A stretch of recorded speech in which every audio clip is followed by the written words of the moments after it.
สบายดีสบายดีมาพบกันเช่นเคยเนาะมื้อนี้สิมาแนะนำการใช้watermark หรือว่า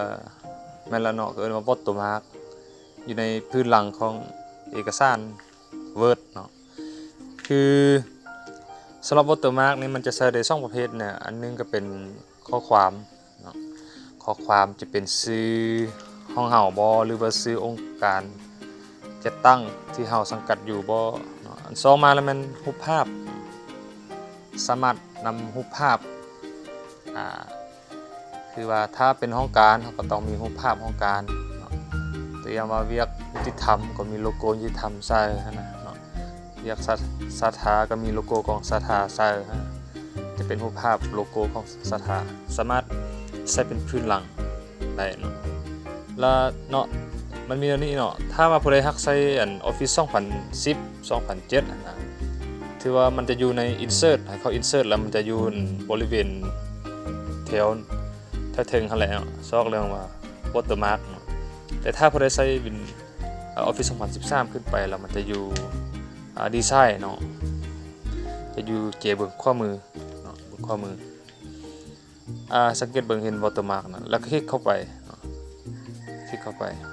มันจะมีหลายแบบเนาะถ้าเลือกตามใจมักเลยโอเคหลังจากเราคลิกเข้าไปปุ๊บเนาะแบบที่เราต้องการนะอันนี้จะเป็นต้นฉบับเนาะที่ว่าคอมพิวเตอร์ยกตัวอย่างให้เราเนาะตัวอย่างอันนี้ ASAP จังซี่เนาะเป็นตัวอย่างหมายความว่าเวลาเราเขียนหรือเราเฮ็ดเวียกมันจะทับเลยเนาะเพราะว่าตัวนี้มันจะเป็นพื้นล่างอยู่ในเกียร์เนาะถ้าจะแก้ไขกันมันเข้า watermark แล้วก็เข้า custom watermark เนาะเข้า custom watermark อันดับที่1เนาะก็คือ language ให้เปลี่ยนเป็นภาษาลาวเนาะถ้าว่าจะใช้เป็นภาษาลาวถ้าผู้ใดจะใช้สัญลักษณ์เป็นภาษาอังกฤษก็ใช้ภาษาอังกฤษภาษาไทยก็ใช้ภาษาไทยอันที่2ว่าเรื่องข้อความเนาะtext ข้อความเขียนหยังก็แล้วแต่ผู้ใดจะเขียนหยังก็แล้วแต่เนาะเขียนใส่เลยอันที่3ก็เรื่องฟอนต์เนาะครับจะเลือกเป็นสลัด OT อันที่4ก็เรื่องขนาดเนาะแนะนำเลยขนาดนี้ให้เลือกเป็นออโต้เนาะใส่ออโต้เลยเพราะว่าถ้าเราเลือกเป็นจำนวนตัวเลขนะถ้าเราบ่ใส่ออโต้แล้วมันจะน้อยจะยาวมันบ่คักเนาะข้าพเจ้าแนะนำว่าให้ใส่ออโต้เลยจากคลิกปุ๊บมันจะพอดีเนาะเลือกออโต้มันจะพอดีเป๊ะเห็นบ่จากเขาเลือกปุ๊บสีมันจะแล่นเข้ามาในพื้นหลัง Word เนาะหมายความว่าเอกสารทุกหน้าเนาะเวลาเรากด Enter แต่ละหน้ามันจะมี Watermark อยู่หมดเนาะ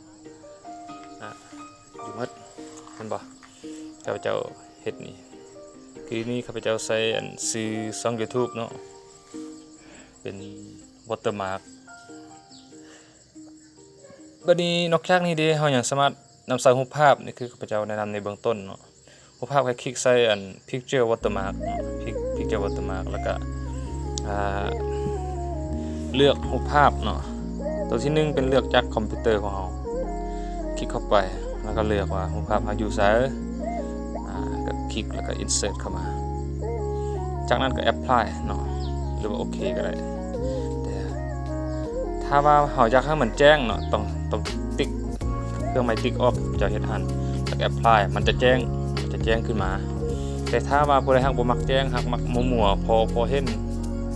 ก็เอาเครื่องหมายติ๊กใส่เนาะติ๊กให้มันแล้วก็ apply เห็นบ่แต่ละหน้านั้น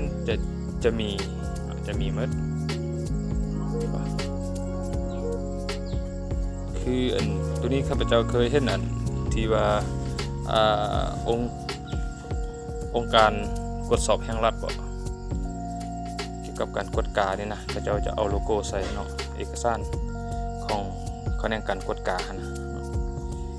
คืออันนี้ถ้าว่าเราเฮ็ดอยู่ในห้องราชการบ่หรือว่าองค์กรก็ดีเนาะถ้าว่าเราอยากให้เอกสารของเรามันมีโลโก้หรือว่ามีภาพอยู่ในพื้นหลังนะเฮ็ดที่ข้าพเจ้าแนะนำนี่เนาะจะเป็นสัญลักษณ์แสดงว่าโอ้เป็นของห้องการนั้นเป็น ของโครงการนี้เนาะโอเคเนาะก็ถือว่าขั้นตอนการใส่วอเตอร์มาร์กเข้าพื้นเอกสารหรือพื้น Word ก็หมดส่ำนี้เนาะผู้ใดเบิ่งแล้วก็อย่าลืมกดติดตามให้เด้อเอาขอขอบใจ